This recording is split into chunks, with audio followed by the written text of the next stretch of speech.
الحمد لله الحمد لله الذي خلق السماوات والأرض وجعل الظلمات والنور. نحمد الله ونستعينه ونستغفره ونستهديه ونؤمن به ونتوكل عليه ونعوذ بالله من شرور أنفسنا ومن سيئات أعمالنا. من يهده الله فلا مضل له ومن يضلل فلا هادي له. وأشهد أن لا إله إلا الله وحده لا شريك له وأشهد أن محمدا عبده ورسوله الذي بلغ الرسالة وأدى الأمانة ونصح على هذه الأمة وجاهد في الله حق جهاده حتى أتانا اليقين. اللهم صل على محمد وعلى آل محمد كما صليت على إبراهيم وعلى آل إبراهيم وبارك على محمد وعلى آل محمد كما باركت على إبراهيم وعلى آل إبراهيم في العالمين إنك حميد مجيد. أيها الإخوان والأخوات، أوصيكم ونفسي أولا بتقوى الله. إن أريد إلا الإصلاح ما استطعت وما توفيقي إلا بالله عليه توكلت وإليه أنيب. سبحانك اللهم لا علم لنا إلا ما علمتنا إنك أنت العليم الحكيم. أعوذ بالله من الشيطان الرجيم. بسم الله الرحمن الرحيم. ومن يبتغ غير الإسلام دينا فلن يقبل منه وهو في الآخرة من الخاسرين. صدق الله العلي العظيم وصدق وبلغ رسوله النبي الكريم ونحن على ذلك من الشاهدين الشاكرين والحمد لله رب العالمين. ബഹുമാനിയായ സഹോദരി സഹോദരങ്ങളെ, അല്ലാഹു സുബ്ഹാനഹു വ തആലയെ സൂക്ഷിക്കേണ്ട വിധം സൂക്ഷിച്ചു, ഭയപ്പെടേണ്ട വണ്ണം ഭയപ്പെട്ടു, പടച്ചവന്റെ വിധിവിലക്കുകൾക്ക് വിധേയമായി അവസാന ശ്വാസം വരെയും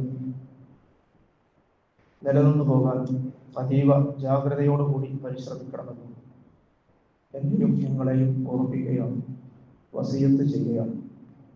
കരുണാവാരിധിയായ അല്ലാഹു സുബ്ഹാനഹു വ തആല പടച്ചവന്റെ ഇഷ്ടാനിഷ്ടങ്ങൾക്ക് പ്രഥമ പരിഗണന നൽകിക്കൊണ്ട് ജീവിക്കാനും അല്ലാഹു തൃപ്തിപ്പെട്ട അവസ്ഥയിൽ തന്നെ ഈ ലോകത്തോട് വിട പറയാനും നാളെ റബ്ബ് മുത്തഖീങ്ങൾക്ക് വേണ്ടി സജ്ജമാക്കി വെച്ചിട്ടുള്ള അല്ലാഹുവിന്റെ സ്വർഗം അനന്തരമെടുക്കാനും നമ്മെ എല്ലാവരെയും അല്ലാഹു അനുഗ്രഹിക്കുമാറാകട്ടെ. നമ്മളൊക്കെ നിത്യജീവിതത്തിൽ പല വസ്തുക്കളും ഉപയോഗിച്ചുകൊണ്ടിരിക്കുന്നവരാണ്. നമ്മൾ ഉപയോഗിച്ചുകൊണ്ടിരിക്കുന്ന അല്ലെങ്കിൽ നമ്മുടെ കൈവശമുള്ള ഒരു വസ്തു മറ്റുള്ളവയെ അപേക്ഷിച്ച് അല്ലെങ്കിൽ മറ്റുള്ളവരുടേതിനെ അപേക്ഷിച്ച് കൂടുതൽ മികച്ചതായിരിക്കണം അല്ലെങ്കിൽ കുറ്റമറ്റതായിരിക്കണം എന്നൊക്കെ നമ്മൾ ആഗ്രഹിക്കാറുണ്ട്. അല്ലെങ്കിൽ നമ്മുടെ കയ്യിലുള്ളതിൻ്റെ മേന്മകളും പ്രത്യേകതകളും ഒക്കെ എന്താണെന്ന് നമ്മൾ ഉറപ്പ് വരുത്താറുണ്ട്. ഇത് നമ്മുടെയൊക്കെ നിത്യജീവിതത്തിൽ നമുക്ക് വളരെ അനുഭവ പരിചയമുള്ള ലളിതമായ ഒരു സംഗതിയാണ്. ഇത് വെച്ചുകൊണ്ട് നമ്മൾ ജീവിക്കുന്ന ഈ സമൂഹത്തിൽ ഒരുപാട് മതദർശനങ്ങളുടെയും സംസ്കാരങ്ങളുടെയും ചിന്താധാരകളുടെയും തത്വസംഹിതകളുടെയും ഒക്കെ ആയ ഒരു പ്ലൂറൽ സൊസൈറ്റിയിൽ, ഒരു ബഹുസ്വര സമൂഹത്തിൽ, കേരളീയ അന്തരീക്ഷത്തിൽ ജനിച്ചു വീണവരും ജീവിച്ചുകൊണ്ടിരിക്കുന്നവരും എന്ന നിലക്ക് നമ്മൾ ഉൾക്കൊണ്ടിട്ടുള്ള അല്ലെങ്കിൽ നമ്മൾ പ്രതിനിധീകരിച്ചു കൊണ്ടിരിക്കുന്ന ആദർശത്തിൽ, ജീവിത വ്യവസ്ഥക്ക്, അതല്ലെങ്കിൽ പരിശുദ്ധ ദീനുൽ ഇസ്ലാമിന് എന്ത് മേന്മകളൊക്കെയാണ് അവകാശപ്പെടാനുള്ളത്?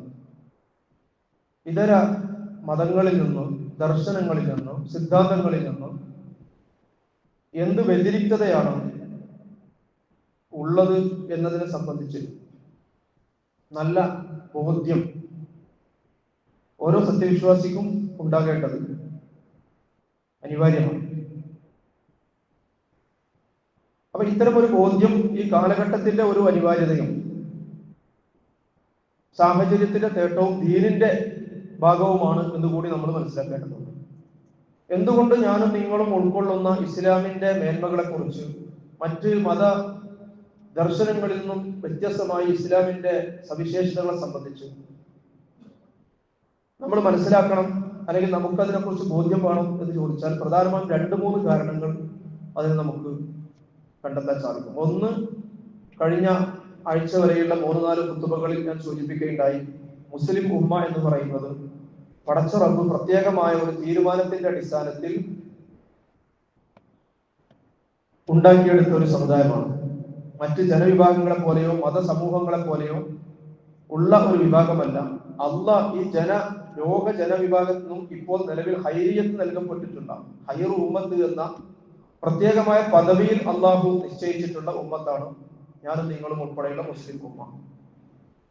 അപ്പോ ഇസ്ലാമിക ആദർശപ്രകാരം ജീവിക്കുക എന്നത് മാത്രമല്ല, നമ്മൾ ജീവിക്കുന്ന ആദർശത്തെ പ്രതിനിധീകരിക്കുക എന്നതും നമ്മൾ ഉൾക്കൊള്ളുന്ന ഇസ്ലാമിന്റെ നന്മകൾ മറ്റുള്ളവരിലേക്ക് പകരുക, മറ്റുള്ളവരെ അതിലേക്ക് ആകർഷിക്കുക എന്നതും ഹൈർ ഉമ്മത്ത് എന്ന ആ സവിശേഷതയോട് നീതി പുലർത്തണമെങ്കിൽ നമ്മിൽ ഉണ്ടായേ പറ്റൂ എന്ന് കഴിഞ്ഞ 3-4 ഖുതുബകളിലൂടെ സഹോദരങ്ങളുടെ ശ്രദ്ധയിൽപ്പെടുത്തുകയുണ്ടായി. അതിന്റെ പ്രായോഗിക തലത്തിൽ അത് നിർവഹിക്കുന്നതിന് വേണ്ടിയുള്ള സംഘടനാ സംവിധാനത്തെ സംബന്ധിച്ചും സൂചിപ്പിക്കുകയുണ്ടായി. വ്യക്തികളുടെ പരിമിതികളെ മറികടക്കാൻ സംഘടിതമായിട്ടാണ് ഈ ഉത്തരവാദിത്വം നിർവഹിക്കേണ്ടത് എന്നും നമ്മൾ സൂചിപ്പിക്കുകയുണ്ടായി. അപ്പോൾ നമ്മൾ ഉൾക്കൊള്ളുന്ന ആദർശത്തിന്റെ നന്മകൾ മറ്റുള്ളവരിലേക്ക് പകരാൻ ശ്രമിക്കുമ്പോൾ അവരുടെ ദൗർബല്യങ്ങളെ സംബന്ധിച്ചും നമ്മുടെ മേന്മകളെ സംബന്ധിച്ചും നമ്മുടെ ഇസ്ലാമിക ആദർശത്തിന്റെ സവിശേഷതകൾ എന്തൊക്കെയാണ് എന്നതിനെ കുറിച്ച് നമുക്ക് നല്ല ബോധ്യം ഉണ്ടാകണമല്ലോ. നമുക്ക് ബോധ്യമില്ലാത്ത ഒരു ആദർശത്തെ സംബന്ധിച്ച് എങ്ങനെയാണ് നമ്മൾ ആത്മവിശ്വാസത്തോടുകൂടി മറ്റുള്ളവരുടെ മുമ്പിൽ അവതരിപ്പിക്കാൻ കഴിയുക? അപ്പൊ ഇസ്ലാമിന്റെ വ്യതിരിക്തതയെ സംബന്ധിച്ച് മറ്റ് ഇതര ദർശനങ്ങളെ അപേക്ഷിച്ച് നമ്മൾ ഉൾക്കൊണ്ടിട്ടുള്ള ദീനുൽ ഇസ്ലാമിനെ കുറിച്ച് വളരെ കൃത്യമായ നല്ല ആത്മവിശ്വാസത്തോടു കൂടി അതിനെ പ്രതിനിധീകരിക്കണമെങ്കിൽ അതിന്റെ നന്മകളെ കുറിച്ച് നമ്മൾ മനസ്സിലാക്കണം, അതിന്റെ വ്യതിരിക്തതകളെ കുറിച്ച് നമ്മൾ തിരിച്ചറിയണം. രണ്ടാമതായി, ഇന്ന് വളരെ വ്യാപകമായി ലോകാടിസ്ഥാനത്തിൽ തന്നെ ഇസ്ലാം വിരുദ്ധ പ്രചരണം കൊടുമ്പിരി കൊള്ളുകയാണ്. ഇസ്ലാമോഫോബിക് അന്തരീക്ഷം ഓരോ നാൾക്ക് നാൾ ശക്തിപ്പെട്ടു വരികയാണ്. ലോകത്ത് 90കളിൽ സംഭവിച്ച ശീതയുദ്ധാനന്തരം ഇസ്ലാം തങ്ങളുടെ പ്രതിസ്ഥാനത്ത് വരും എന്ന് മനസ്സിലാക്കുന്ന മുതലാളിത്ത ശക്തികൾ അന്നു മുതൽ ഇസ്ലാമിനെ പ്രതിസ്ഥാനത്ത് നിർത്തിക്കൊണ്ട് ആക്രമിക്കാൻ തുടങ്ങിയതാണ്.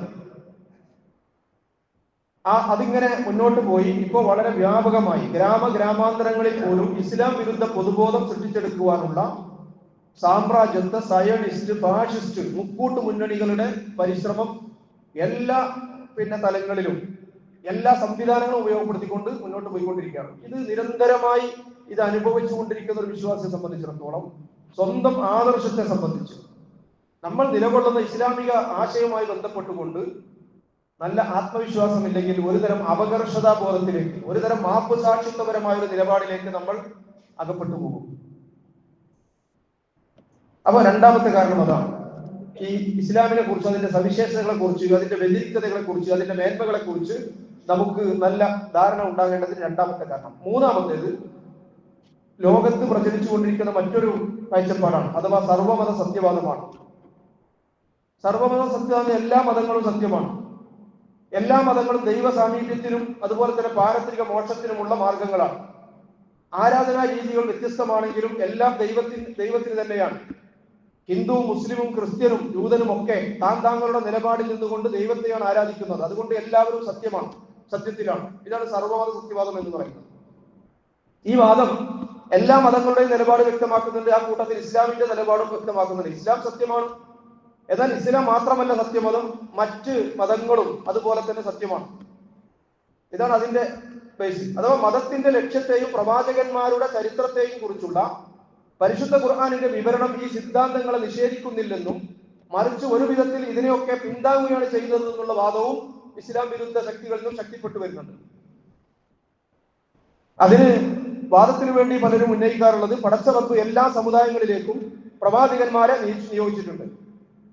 എല്ലാ പ്രവാചകന്മാരുടെയും മതം പടച്ചവൻ അവതരിപ്പിച്ചതാണ്. അതുകൊണ്ട് എല്ലാ മതങ്ങളും ഇസ്ലാമാണ് എന്ന് ഖുർആൻ പറയുന്നതായിട്ട് ഈ വാദഗതിക്കാർ വളരെ വ്യാപകമായി സമർത്ഥിക്കാൻ ശ്രമിക്കുകയും ചെയ്യുന്നുണ്ട്. നമ്മൾ അന്വേഷിക്കേണ്ടത് ഈ ഒരു വാദം നമുക്ക് ഇസ്ലാമിൽ അംഗീകരിക്കാൻ കഴിയുമോ? ഈ വാദത്തെ സംബന്ധിച്ച് ഇസ്ലാമിന്റെ വിധി വ്യക്തമാകാത്ത കാലത്തോളം അള്ളാഹുവിന്റെ ദീനിനെ ശരിയായി പ്രതിനിധീകരിക്കാനും മനസ്സിലാക്കാനും നമുക്ക് പ്രയാസമായിരിക്കും.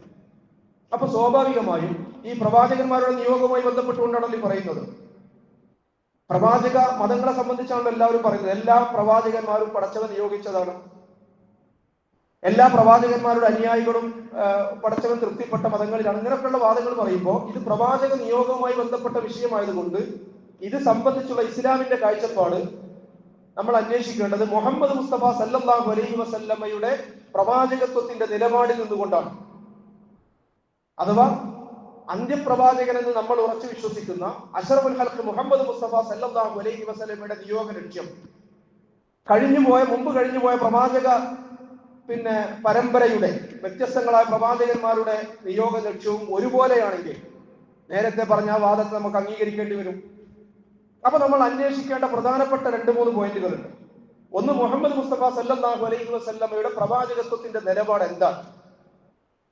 അതുപോലെ തന്നെ മറ്റ് പ്രവാചകന്മാരുടെ അതേ നിലപാട് തന്നെയാണോ റസൂലുള്ളാഹി സ്വല്ലല്ലാഹു അലൈഹി വസല്ലമയുടെയും പ്രവാചകത്വത്തിന്റെ നിലപാട്? അതല്ല വല്ല വ്യത്യാസവുമുണ്ടോ? ഇതിനെക്കുറിച്ച് നമ്മൾ സാമാന്യമായി പഠിച്ചാൽ, വിശുദ്ധ ഖുർആൻ പറഞ്ഞു തരുന്ന പ്രവാചക ചരിത്രങ്ങൾ വെച്ചുകൊണ്ട് നമ്മൾ പഠിച്ചാൽ വ്യത്യാസമുണ്ട് എന്നാണ് പരിശുദ്ധ ഖുർആനും പ്രവാചക ഹദീസുകളും കൃത്യമായി നമ്മളെ പഠിപ്പിക്കുന്നത്. എല്ലാ കാലഘട്ടങ്ങളിലും അല്ലാഹു സുബ്ഹാനഹു വ തആല നിയോഗിച്ച പ്രവാചകന്മാരുടെയൊക്കെ ദീൻ ഒന്നായിരുന്നുവെങ്കിലും അവരുടെയൊക്കെ ശരീഅത്തുകൾ വ്യത്യസ്തമായിരുന്നു എന്നാണ് അതുമായി ബന്ധപ്പെട്ടുകൊണ്ട് ആറ്റിക്കുറിക്ക് പറയാവുന്നത്. മുഹമ്മദ് മുസ്തഫ സല്ലല്ലാഹു അലൈഹി വസല്ലമയുടെ പ്രവാചകത്വത്തിന്റെ പ്രത്യേകതകൾ, സവിശേഷതകൾ ഇതര പ്രവാചകന്മാരുടെ നിന്നും വ്യത്യസ്തങ്ങളായി പ്രവാചകന്റെ പ്രവാചകത്വ നിയോഗവുമായി ബന്ധപ്പെട്ടുകൊണ്ട് പരിശുദ്ധ ഖുർആൻ പഠിപ്പിച്ച യാഥാർത്ഥ്യങ്ങൾ അത് കൃത്യമായി മനസ്സിലാക്കുന്നിടത്താണ് ഇസ്ലാമും ഇതര ദർശനങ്ങളും തമ്മിലുള്ള വ്യത്യാസം, ഇസ്ലാമിന്റെ മേന്മകളും മഹിമയും അതിന്റെ കൃത്യതയും വ്യക്തതയും അതിന്റെ അന്യൂനതയും വിശ്വാസികളെന്ന് നമുക്ക് മനസ്സിലാക്കാൻ സാധിക്കുക. അതിൽ മുഹമ്മദ് നബി സല്ലല്ലാഹു അലൈഹി വസല്ലമയുടെ പ്രവാചകത്വവുമായി ബന്ധപ്പെട്ടുകൊണ്ട് നമ്മൾ ഒന്നാമതായി മനസ്സിലാക്കേണ്ടത് റസൂലുള്ളാഹി സല്ലല്ലാഹു അലൈഹി വസല്ലമയുടെ പ്രവാചകത്വം സാർവലൗകികമാണ് എന്നതാണ്. സാർവലൗകികമാണ് എന്നതാണ് എന്ന് പറഞ്ഞാൽ പ്രത്യേകമായ സമുദായങ്ങൾക്കോ പ്രത്യേകമായ ഗോത്രത്തിനോ രാജ്യത്തിനോ വേണ്ടിയല്ല നബി സല്ലല്ലാഹു അലൈഹി വസല്ലം നിയോഗിക്കപ്പെടുന്നത്, മറിച്ച് മുഴുവൻ ലോകത്തേക്കും മുഴുവൻ മനുഷ്യർക്കും വേണ്ടിയാണ് റസൂലുള്ളാഹിന്റെ നിയോഗം എന്നുള്ളതാണ്. ഇങ്ങനെ ഒരു അവകാശവാദം മറ്റൊരു പ്രവാചകനെ സംബന്ധിച്ച് നമുക്ക് കാണുക സാധ്യമല്ല. വമാ അർസൽനാക ഇല്ലാ കാഫത്തൻ ലിന്നാസി ബശീറൻ വനദീറ വലാകിന്ന അക്സറന്നാസി ലാ യഅലമൂൻ. വിശുദ്ധ ഖുർആൻ പഠിപ്പിക്കുകയാണ്, അഖില മനുഷ്യർക്കും മുഴുവൻ മനുഷ്യർക്കും സന്തോഷ വാർത്ത അറിയിക്കുന്നവരും മുന്നറിയിപ്പ് നൽകുന്നവരുമായി നാം താങ്കളെ നിയോഗിച്ചിരിക്കുന്നു. പക്ഷേ വലാകിന്ന അക്സറന്നാസി ലാ യഅലമൂൻ, അധിക ജനങ്ങളും കാര്യങ്ങൾ മനസ്സിലാക്കുന്നില്ല. അതേ വിശുദ്ധ ഖുർആൻ തന്നെ റസൂലുള്ളാഹി സ്വല്ലല്ലാഹു അലൈഹി വസല്ലം നിയോഗത്തെ പരിചയപ്പെടുത്തിക്കൊണ്ട് പറഞ്ഞത് വമാ അർസൽനാക ഇല്ലാ റഹ്മത്തൻ ലിൽ ആലമീൻ. നമുക്കൊക്കെ വളരെ സുപരിചിതമായ വിശുദ്ധ ഖുർആന്റെ ആയത്താണ്. വമാ അർസൽനാക ഇല്ലാ റഹ്മത്തൻ ലിൽ ആലമീൻ, മുഴുവൻ ലോകത്തിനും അനുഗ്രഹമായിട്ടല്ലാതെ പ്രവാചകരെ താങ്കളെ നാം നിയോഗിച്ചിട്ടില്ല. വിശുദ്ധ ഖുർആൻ സൂറത്തുൽ അഅറാഫിൽ പ്രവാചകനോട് തന്റെ ജനതയോട് പ്രഖ്യാപിക്കാൻ വേണ്ടി ആവശ്യപ്പെടുന്നുണ്ട്. ഖുൽ, നബിയെ പറയുക, യാ അയ്യുഹന്നാസു ഇന്നി റസൂലുള്ളാഹി ഇലൈക്കും ജമീഅ, ജനങ്ങളെ ഞാൻ നിങ്ങളിലേക്ക് മുഴുവനുമായിട്ട് വന്ന പ്രവാചകനാണ്. ജനങ്ങളെയാണ് അഭിമുഖീകരിക്കുന്നത്. അതിൽ ജൂതനുണ്ട്, ക്രൈസ്തവനുണ്ട്, അതുപോലെ തന്നെ ബഹുദൈവ വിശ്വാസികളുണ്ട്, എല്ലാവരും ഉണ്ട്. മുഴുവൻ മനുഷ്യരെയും അഭിമുഖീകരിച്ചുകൊണ്ട് പറയാൻ ആവശ്യപ്പെടുകയാണ്, ഇന്നി റസൂലുള്ളാഹി ഇലൈക്കും ജമീഅ, നിങ്ങളിലേക്ക് മുഴുവനായി വന്ന പ്രവാചകനാണ് ഞാൻ. ഇത് മുഹമ്മദീയ പ്രവാചകത്വത്തിന്റെ മാത്രം സവിശേഷതയാണ് എന്ന് നമ്മൾ മനസ്സിലാക്കണം. മറ്റു പ്രവാചകന്മാരിൽ ഒരാൾക്കും ഈ നിലപാട് ഉണ്ടായിട്ടില്ല എന്ന് നമ്മൾ കൃത്യമായി അറിയണം. കഴിഞ്ഞുപോയ പ്രവാചകന്മാരുടെ ഒക്കെ നിയോഗവുമായി ബന്ധപ്പെട്ടുകൊണ്ട് നമ്മൾ മനസ്സിലാക്കിയാൽ അവരൊക്കെയും പ്രത്യേകമായ സമുദായത്തിലേക്ക് അല്ലെങ്കിൽ അവരുടെ കാലത്തെ ജനസമൂഹങ്ങൾക്ക് വേണ്ടിയായിരുന്നു നിയോഗിക്കപ്പെട്ടിരുന്നത് എന്ന് റസൂലുള്ളാഹി സ്വല്ലല്ലാഹു അലൈഹി വസല്ലം വ്യക്തമാക്കിയിട്ടുണ്ട്. ഖുർആൻ അതിന് അടിവരയിടുന്നുണ്ട്. കാനൻ നബിയ്യു യുബഅസു ഇലാ ഖൗമിഹി ഖാസ്സ, കാനൻ നബിയ്യു യുബഅസു ഇലാ ഖൗമിഹി ഖാസ്സ. മുമ്പ് കഴിഞ്ഞുപോയ അംബിയാ മുർസലിങ്ങൾ അവരൊക്കെയും അള്ളാഹു നിയോഗിച്ചിരുന്നത് അവരവരുടെ ജനതകളിലേക്കായിരുന്നു. പക്ഷേ എന്റെ നിയോഗം എന്ന് പറയുന്നത് മുഴുവൻ ജനങ്ങൾക്കും വേണ്ടിയാണ്, മുഴുവൻ മനുഷ്യർക്കും വേണ്ടിയാണ്. അപ്പൊ കാനൻ നബി യുബഅസു ഇലാ ഖൗമിഹി ഖാസ എന്ന് പറയുമ്പോൾ ഓരോ പ്രവാചകന്മാരും, എനിക്ക് മുമ്പ് വന്ന ഓരോ പ്രവാചകന്മാരും അവരവരുടെ ജനങ്ങളിലേക്കാണ് നിയോഗിച്ചത്. ഖുർആനിന്റെ അടിത്തറയിലാണ് റസൂൽ പറയുന്നത്. ഖുർആൻ പരിചയപ്പെടുത്തിയ വ്യത്യസ്തങ്ങളായ പ്രവാചകന്മാരെ കുറിച്ച് നമ്മൾ ആലോചിച്ച് നോക്കുക. നൂഹ് നബി അലൈഹി സ്വലാമിനെ കുറിച്ച് ഖുർആൻ പറഞ്ഞു, ഇന്നാ അർസൽനാ നൂഹൻ ഇലാ ഖൗമിഹി അൻ അൻദിർ ഖൗമക യാ ഖൗമി ഇന്നി ലക്കും നദീറും മുബീൻ. നൂഹിനെ നാം അദ്ദേഹത്തിന്റെ ജനത്തിലേക്ക് നിയോഗിച്ചു എന്നാണ്. ഇന്നാ അർസൽനാ നൂഹൻ ഇലാ ഖൗമിഹി, നൂഹിനെ നാം ആ നൂഹിന്റെ ജനതയിലേക്ക് നിയോഗിച്ചു എന്നാണ്. എന്നിട്ട് നൂഹ് പറഞ്ഞു, യാ ഖൗമി, എന്റെ ജനമേ, ഞാൻ നിങ്ങളിലേക്ക് വന്ന പ്രവാചകനാണ്, അല്ലെങ്കിൽ നിങ്ങൾക്ക് മുന്നറിയിപ്പ് നൽകാൻ വന്നവനാണ്. മഹാനായ ഹൂദ് നബി അലൈഹി ഇസ്ലാമിനെ പരിചയപ്പെടുത്തി ഖുർആൻ, വൈല ആദിൻ അഹാഹും ഹൂദ ഖാല യാ ഖൗമി ഉബ്ദുല്ലാഹ്. ആദ് സമുദായത്തിലേക്ക് അവരുടെ സഹോദരൻ ഹൂദിനെ നാം നിയോഗിച്ചു. അപ്പൊ ഹൂദ് നബി അലൈഹി ഇസ്ലാമിന്റെ നിയോഗം ആദ് ജനതയിലേക്കാണ്. സ്വാലിഹ് നബി അലൈഹി ഇസ്ലാമിനെ കുറിച്ച് ഖുർആൻ പറഞ്ഞു, വൈല സമൂദ അഹാഹും സ്വാലിഹ. സമൂദ് ഗോത്രത്തിലേക്ക് അവരുടെ സഹോദരൻ സ്വാലിഹിനെ നാം നിയോഗിച്ചു. അപ്പൊ സ്വാലിഹ് നബി അലൈഹി ഇസ്ലാമിന്റെ നിയോഗ ലക്ഷ്യം, ദൗത്യം ആ സമൂദ് ഗോത്രവുമായി ബന്ധപ്പെട്ടാണ്. മഹാനായ ഖലീലുല്ലാഹ് ഇബ്രാഹിം അലൈഹി ഇസ്ലാമിനെ കുറിച്ച് ഖുർആൻ പറഞ്ഞത്, ഇബ്രാഹിമ ഇത് ഖാല ലിഖൗമി അബ്ദുല്ലാഹ വത്തഖൂ. ഇബ്രാഹിം തന്റെ ജനതയോട് പറഞ്ഞു, നിങ്ങൾ അല്ലാഹുവിനെ കീഴ്പ്പെട്ടവരെ സൂക്ഷിച്ച് ജീവിക്കണം. മഹാനായ ലൂത്ത് അലൈഹി ഇസ്ലാമിനെ കുറിച്ച് ഖുർആൻ പരിചയപ്പെട്ടത് കദ്ദബത്ത് ഖൗമു ലൂത്തിൽ മുർസലീൻ എന്നാണ്. ലൂത്തിന്റെ ജനത അദ്ദേഹത്തെ നിഷേധിച്ചു. ദൈവദൂതന്മാരെ ലൂത്തിന്റെ ജനത പ്രവാചകന്മാരെ തള്ളി പറഞ്ഞു. അപ്പൊ ഒരു ജനവിഭാഗം അവിടെ പ്രത്യേകമായി പരാമർശിക്കപ്പെടുകയാണ്. വിശുദ്ധ ഖുർആൻ ഏറ്റവും കൂടുതൽ പരാമർശിക്കപ്പെട്ട പ്രവാചകൻ, വിശുദ്ധ ഖുർആൻ ഏറ്റവും കൂടുതൽ പേര് പരാമർശിക്കപ്പെട്ട പ്രവാചകൻ ഹസ്രത്ത് മൂസ അലൈഹി ഇസ്ലാം ആണ്. ആ മൂസ അലൈഹി ഇസ്ലാമിനെ കുറിച്ച് ഖുർആൻ പറയുന്നത്, ഇദ്ഹബാ ഇലാ ഫിർഔന ഇന്നഹു തഗാ. താങ്കളും താങ്കളുടെ സഹോദരനും ഹാറൂൻ നബി അലൈഹി ഇസ്ലാമും മൂസ അലൈഹി ഇസ്ലാം നിയോഗിക്കപ്പെടുന്നത് ഫറോവയുടെ കാലഘട്ടത്തിൽ, റംസിസ് രണ്ടാമന്റെ കാലഘട്ടത്തിലെ ബനു ഇസ്രായേൽ ജനതയിലേക്കാണ്. ആ ജനതയുടെ വിമോചനമാണ്. ഫറോവയെയും അവന്റെ അനുയായികളെയും ഒക്കെ ഇസ്ലാമിലേക്ക് ക്ഷണിക്കാനാണ്. നിങ്ങൾ ഫറോവയുടെ അടുത്തേക്ക് പോകുക എന്നാണ്. അപ്പൊ ബനു ഇസ്രായേൽ സമൂഹത്തിലേക്കാണ് മൂസ അലൈഹി ഇസ്ലാം നിയോഗിക്കുന്നത്. പിന്നീട് വന്ന ഈസാ അലൈഹി ഇസ്ലാമോ, ഈസാ അലൈഹി ഇസ്ലാമിന്റെ നിയോഗവും ഇതേ ഇസ്രായേൽ സമൂഹത്തിലേക്കാണ്. അപ്പോ ഇസ്രായേൽ വർഗത്തിൽ നിന്നും ഒരു വിഭാഗം ഒരു പറ്റം വിശ്വസിക്കുകയും മറുവിഭാഗം നിഷേധിക്കുകയും ചെയ്തു എന്നാണ്. അഥവാ മുഹമ്മദ് മുസ്തഫ സല്ലല്ലാഹു അലൈഹി വസല്ലമയുടെ പ്രവാചകത്വത്തിന്റെ ഒന്നാമത്തെ പ്രത്യേകത എന്ന് പറയുന്നത്, എല്ലാ പ്രവാചകന്മാരിൽ നിന്നും വ്യത്യസ്തമായി, കഴിഞ്ഞുപോയ മുഴുവൻ പ്രവാചകന്മാരിൽ വ്യത്യസ്തമായി മുഹമ്മദ് നബി സല്ലല്ലാഹു അലൈഹി വസല്ലമ മുഴുവൻ മനുഷ്യരിലേക്ക് അയക്കപ്പെട്ട പ്രവാചകനാണ് എന്നതാണ്. മുഴുവൻ മനുഷ്യർക്കും വേണ്ടി അയക്കപ്പെട്ട പ്രവാചകനാണ് എന്നതാണ് നമ്മൾ അങ്ങനെ തന്നെ മനസ്സിലാക്കണം. രണ്ടാമത്തേത് പ്രവാചകന്റെ നിയോഗം സാർവലൗകികമാണെന്നതുപോലെ സാർവകാലികവുമാണ്. എന്ന് പറഞ്ഞാൽ മുഹമ്മദ് മുസ്തഫ സല്ലല്ലാഹു അലൈഹി വസല്ലമയോട് കൂടി പ്രവാചകത്വ പരമ്പര അല്ലാഹു അവസാനിപ്പിക്കുകയാണ്. റിസാലത്ത് അവിടെ അവസാനിക്കുകയാണ്. വലാകി റസൂലുള്ളാഹി വഖാതമൻ നബിയ്യീൻ വമാ മുഹമ്മദുൻ അബാ അഹദിൻ മിൻ റിജാലിക്കും വലാകി റസൂലുള്ളാഹി വഖാതമൻ നബിയ്യീൻ. അദ്ദേഹം അള്ളാഹുവിന്റെ ദൂതനും അന്ത്യപ്രവാചകനുമാണ്. കേവലം ഒരു കഴിഞ്ഞുപോയ പ്രവാചകന്മാരുടെ പ്രവാചകൻ മാത്രമല്ല, അന്ത്യപ്രവാചകനാണ്. ഹത്തം എന്ന് പറഞ്ഞാൽ സീല് വെക്കുക എന്നാണ്, മുദ്ര വെക്കുക. എന്ന് പറഞ്ഞാൽ പ്രവാചകത്വ പരമ്പരയുടെ കവാടങ്ങൾ മുദ്ര വെക്കപ്പെടുകയാണ്. അതാണ് റസൂൽ പറഞ്ഞ ഇന്നഹു ലാ നബിയ്യ ബഅദി, എനിക്ക് ശേഷം ഇനി ഒരു പ്രവാചകൻ വരാനില്ല എന്ന്. അങ്ങനെ ആരെങ്കിലും അവകാശപ്പെട്ട് വരുന്നുണ്ടെങ്കിൽ അവർ ഇസ്ലാമിക സമൂഹത്തിൽ നിന്ന് പുറത്താണ്. റസൂലുള്ളാഹിന്റെ റിസാലത്തിൽ വിശ്വസിക്കുക എന്ന് പറഞ്ഞാൽ പ്രവാചകൻ അള്ളാഹുവിന്റെ ദൂതനായിരുന്നു എന്ന് വിശ്വസിക്കുക മാത്രമല്ല, മുഹമ്മദ് മുസ്തഫ സല്ലല്ലാഹു അലൈഹി വസല്ലം അന്ത്യപ്രവാചകനായിരുന്നു എന്ന വിശ്വാസമാണ്. അല്ലാതെ മറ്റു പ്രവാചകന്മാരെ പോലെ പ്രവാചകൻ മാത്രമല്ല, അന്ത്യപ്രവാചകനായിരുന്നു. വലാകി റസൂലുള്ളാഹി വഖാതമൻ നബിയ്യീൻ. അപ്പൊ മറ്റ് പ്രവാചകന്മാരുടെ ഒക്കെ നിയോഗം എന്ന് പറയുന്നത് ഒരു നിശ്ചിത കാലത്തേക്ക് പരിമിതമായിരുന്നുവെങ്കിൽ, മുമ്പ് വന്നിട്ടുള്ള ഒരു പ്രവാചകനും അന്ത്യപ്രവാചകനാണെന്ന് അവകാശപ്പെട്ടിട്ടില്ലെങ്കിൽ, ഒരു വേദവും അത് ആ പ്രവാചകന്മാരെ അന്ത്യപ്രവാചകന്മാരായി പരിചയപ്പെടുത്തിയിട്ടില്ലെങ്കിൽ, റസൂലുള്ളാഹി സ്വല്ലല്ലാഹു അലൈഹി വസല്ലമയുടെ നിയോഗവുമായി ബന്ധപ്പെട്ടുകൊണ്ട് മാത്രമാണ് ഈ ഒരു സംഗതി വ്യതിരിക്തമാകുന്നത്. കഴിഞ്ഞുപോയ പ്രവാചകന്മാരൊക്കെ വരാനിരിക്കുന്ന പ്രവാചകന്മാരെ കുറിച്ച് സൂചന നൽകുകയാണ് അതത് വേദങ്ങളിൽ നമ്മൾ കാണുന്നത്. അപ്പൊ ഇതാണ് രണ്ടാമത്തെ പ്രത്യേകത. മുമ്പ് കഴിഞ്ഞുപോയ അംബിയ മുർസലീങ്ങൾ അതത് കാലഘട്ടത്തിലേക്ക് മാത്രമുള്ളതായിരുന്നുവെങ്കിൽ റസൂലുള്ളാഹി സ്വല്ലല്ലാഹു അലൈഹി വസല്ലം ഇനി ലോകാവസാനം വരെയുള്ള പ്രവാചകനാണ്. ലോകാവസാനം വരെയുള്ള മുഴുവൻ മനുഷ്യർക്കും മുഴുവൻ മനുഷ്യലോകത്തിനുമുള്ള പ്രവാചകനാണ്. ഇതാണ് രണ്ടാമത്തെ പ്രത്യേകത. ഒന്ന് സാർവലൗകികമായിരുന്നു, രണ്ടാമത്തേത് സാർവകാലികമായിരുന്നു എന്നുള്ളതാണ്. മുഹമ്മദീയ പ്രവാചകത്വത്തിന്റെ മൂന്നാമത്തെ സവിശേഷത എന്താണെന്ന് ചോദിച്ചാൽ റസൂലുള്ളാഹി സ്വല്ലല്ലാഹു അലൈഹി വസല്ലം കൊണ്ടുവന്ന ദീനും ശരീഅത്തും സമ്പൂർണ്ണമാണ് എന്നതാണ്. മറ്റ് പ്രവാചകന്മാരുടെ മതങ്ങൾക്കും ശരീഅത്തുകൾക്കും ഒന്നും ഈ പ്രത്യേകത നമുക്ക് കാണാൻ സാധിക്കുകയില്ല.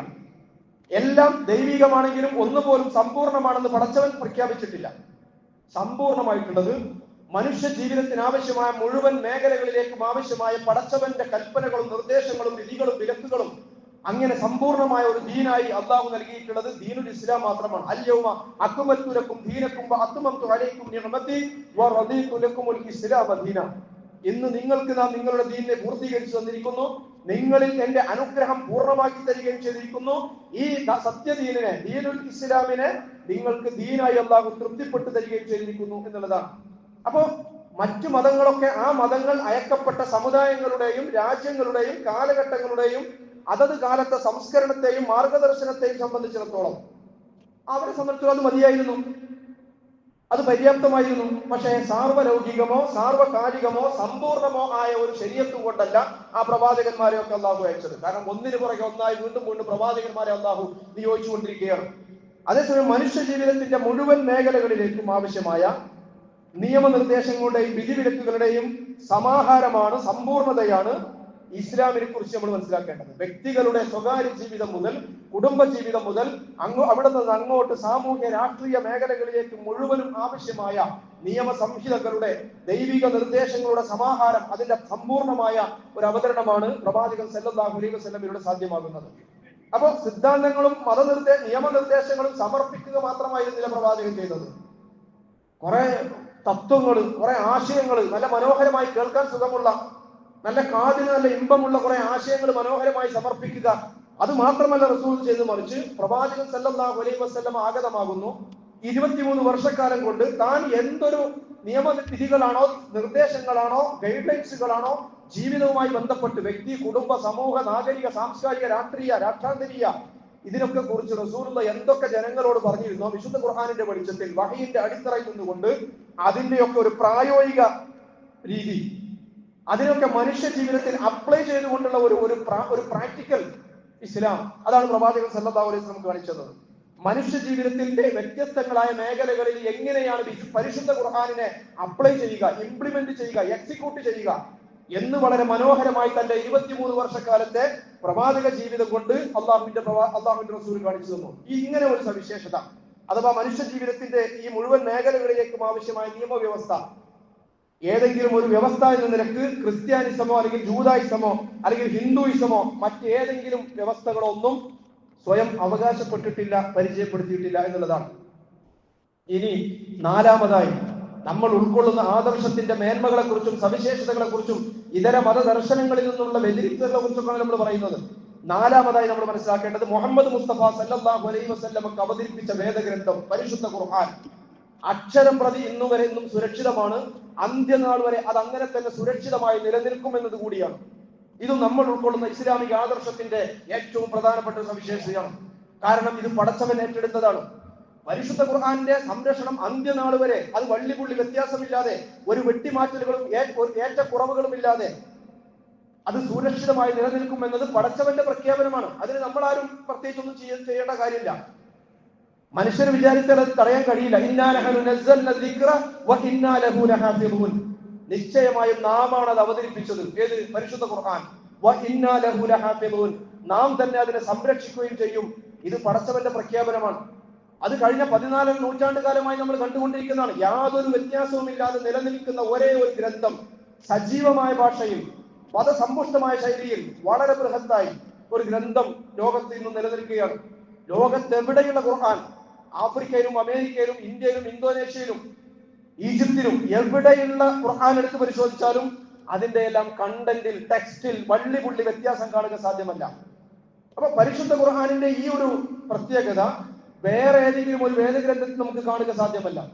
ഈ ഗുണങ്ങളുള്ള യാതൊരു വേദഗ്രന്ഥവും ഒരൊറ്റ വേദഗ്രന്ഥവും ഇന്ന് ലോകത്ത് നിലനിൽക്കുന്നില്ല എന്ന് നമുക്ക് തറപ്പിച്ചും ഉറപ്പിച്ചും പറയാൻ കഴിയും.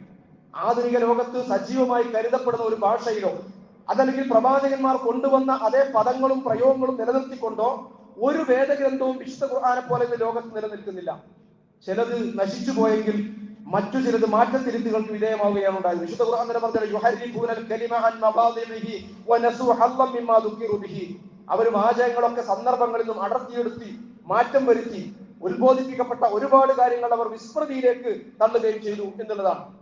അപ്പൊ ഈ 4 സവിശേഷതകൾ നമ്മൾ ഉൾക്കൊള്ളുന്ന, നമ്മൾ പ്രതിനിധീകരിക്കുന്ന ഇസ്ലാമിക ആദർശവുമായി ബന്ധപ്പെട്ടുകൊണ്ട് നമ്മളുടെ ചർച്ചയിൽ ഇതര പ്രവാചകന്മാരിൽ നിന്നും മുഹമ്മദീയ പ്രവാചകത്വത്തെ വേർതിരിച്ചു നിർത്തുന്ന സവിശേഷതകളും അതുപോലെ തന്നെ ഇസ്ലാമിനെ വേർതിരിച്ചു നിർത്തുന്ന ഈ വളരെ മാറ്റിക്കുറിഞ്ഞ് പറഞ്ഞാൽ ഈ 4 പോയിന്റുകളെ സംബന്ധിച്ച് നല്ല കൃത്യതയും വ്യക്തതയും നമുക്കുണ്ടാകണം.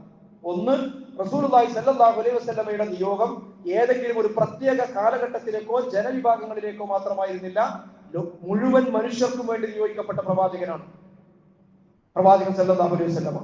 രണ്ടാമത്തേത്, മുഴുവൻ മനുഷ്യർക്കും എല്ലാ കാലത്തേക്കുമുള്ള ലോകാവസാനം വരെയുള്ള, ഇനി ഒരു പ്രവാചക നിയോഗം ഇല്ലാത്തതുകൊണ്ട് ലോകാവസാനം വരെയുള്ള മുഴുവൻ മനുഷ്യർക്കും വേണ്ടി നിയോഗിക്കപ്പെട്ട പ്രവാചകനാണ്. എല്ലാ കാലത്തേക്കും എല്ലാ മുഴുവൻ ലോകത്തേക്കും വേണ്ടിയുള്ള അയക്കപ്പെട്ട പ്രവാചകൻ എന്നതാണ്. മൂന്നാമത്തേത്, ഇസ്ലാമിക ആദർശം ഇതര മത ദർശനങ്ങളിൽ വ്യത്യസ്തമാകുന്നത് അത് മനുഷ്യ ജീവിതവുമായി ബന്ധപ്പെട്ട സകല മേഖലകളിലേക്കും ആവശ്യമായ മുഴുവൻ ദൈവിക നിർദ്ദേശങ്ങളും നൽകിയിരിക്കുന്നു എന്നുള്ളതാണ്. ജീവിതം കടന്നു പോകുന്ന ഇടങ്ങളിലൊക്കെയും വളരെ കൃത്യമായി നമ്മളെ വഴി നടത്താൻ പ്രാപ്തമായ ഒരു പ്രത്യയശാസ്ത്രം എന്ന നിലക്കാണ് അള്ളാഹുവിന്റെ ദീനിന്റെ വ്യവസ്ഥ. പറഞ്ഞില്ല, മുഴുവൻ ഈ സമ്പൂർണമായ ഒരു ദീൻ, ഈ അവകാശവാദം ഒരു മതദർശനങ്ങൾക്കും മറ്റൊരു മതദർശനങ്ങൾക്കും അവകാശപ്പെടാൻ കഴിയാത്തതാണ്. അതിന്റെ ഒന്നും അനുയായികൾ അങ്ങനെ അവകാശപ്പെടുന്നില്ല. ഒരു ദർശനം എന്ന നിലക്ക് മനുഷ്യ ജീവിതത്തെ മുഴുവനും ഉൾക്കൊള്ളുന്ന, മനുഷ്യ ജീവിതത്തിലേക്ക് ആവശ്യമായ മുഴുവൻ മാർഗദർശനങ്ങൾ നൽകുന്നതാണ് തങ്ങളുടെ കയ്യിലിരിക്കുന്ന മതം അല്ലെങ്കിൽ തങ്ങൾ ഉൾക്കൊള്ളിച്ചിട്ടുള്ള ദർശനം എന്ന് ഒരാളും അവകാശപ്പെടുന്നില്ല.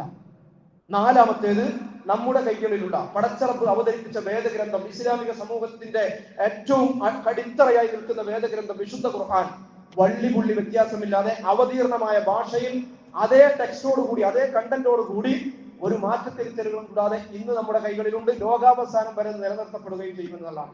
അപ്പൊ ഈ 4 സവിശേഷതകൾ, മുഹമ്മദീയ പ്രവാചകത്വത്തിന്റെ ഈ 4 സവിശേഷതകൾ ചില പ്രത്യേകമായ താല്പര്യങ്ങൾ, ഈ പ്രത്യേകത ഉള്ളത് കൊണ്ട് അതിന് അനിവാര്യമായ ചില താല്പര്യങ്ങളും ഉണ്ട് എന്നതുകൊണ്ടാണ് നമ്മൾ ഇസ്ലാമിനെ പ്രതിനിധീകരിക്കുമ്പോൾ ഇത് അടിസ്ഥാനപരമായി മനസ്സിലാക്കൽ അനിവാര്യമായി തീരുന്നത്.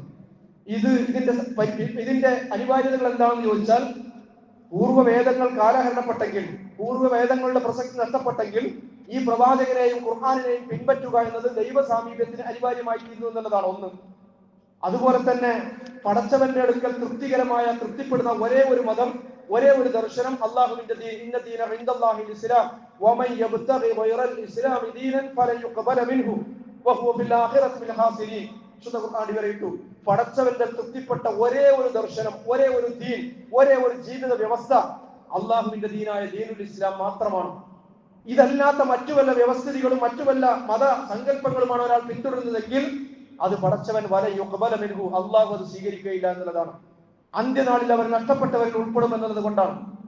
അപ്പൊ അങ്ങനെയുള്ള ഒരു ദീനിനെ ഉൾക്കൊള്ളുകയും പ്രതിനിധീകരിക്കുകയും ചെയ്യുമ്പോൾ അത് മറ്റുള്ളവർക്ക് അറിയാനും അതവർക്ക് പിന്തുടരാൻ സാധ്യതയുള്ള സുമനസ്സുകളായ ആളുകൾക്ക് അത് പിന്തുടരാനുമുള്ള അവസരം ഉണ്ടാകണമെങ്കിൽ അത് നമ്മളിൽ നിന്ന് ലഭിക്കുള്ളൂ. 2 സംവിധാനങ്ങളാണ് അല്ലാഹു അതിന് ഏർപ്പെടുത്തിയത്. ഒന്ന്, നേരത്തെ പറഞ്ഞതുപോലെ വിശുദ്ധ ഖുർആനിനെ അതിന്റെ തെളിമയിൽ, അതിന്റെ ഗരിമയിൽ, അതിന്റെ ലാളിത്യത്തിൽ, അതിന്റെ അവതീർണമായ ഭാഷയിൽ ഒരു മാറ്റവും കൂടാതെ അല്ലാഹു നിലനിർത്തി എന്നുള്ളതാണ്. ലോകാവസാനം വരെയുള്ള മനുഷ്യർക്ക് പടച്ചവൻ തൃപ്തിപ്പെടുന്ന ദീൻ അറിയാനും മനസ്സിലാക്കാനും പിന്തുടരാനുമുള്ള ഒരു വഴി അല്ലാഹു ഏർപ്പെടുത്തിയതാണ്.